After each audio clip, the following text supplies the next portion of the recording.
The KAMR NBC4 News at 6 with your hometown news team starts right after this. And insect repellent doesn't work very well. Tell you how to protect yourself coming up after the break.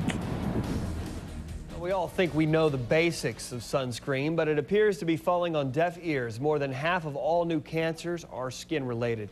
KAMR NBC4's Dr Elaine talked to dermatologist Elaine Cook earlier today. She joins us now in the Sky Studio. Now, when we're talking about sunscreens, there are a lot of things we don't know, but what's the best one to use? Andy, the best sunscreen is the one that you're going to use. There are so many options out there. There are sprays, there are gels, lotions, even moisturizers like this one have some kind of SPF inside of it. Now, Dr. Cook says you should get into the habit of putting an SPF 15 on every day. She says if you're going to be outside by the pool, you need to be wearing a higher SPF and apply it every 2 hours.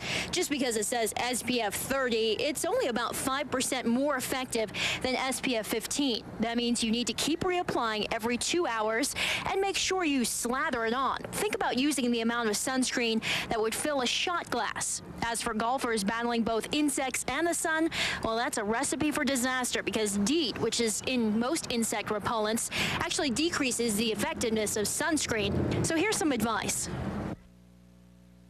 Put your insect repellent on, and then an hour later, put your sunscreen on. But reapply your sunscreen every 90 minutes instead of every 2 hours, but you don't reapply the insect repellent.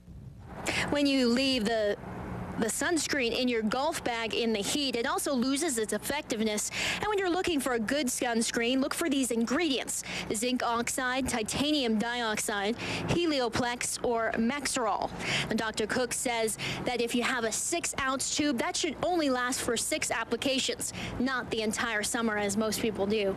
Live in the Sky Studio, Dr Elaine, KAMR NBC4 News. Andy, back to you. All right, Kyla, thank you. I'm guilty of most of those mistakes. I think I've had the same bottle of sunscreen in my golf bag for like 2 years now. That's not good.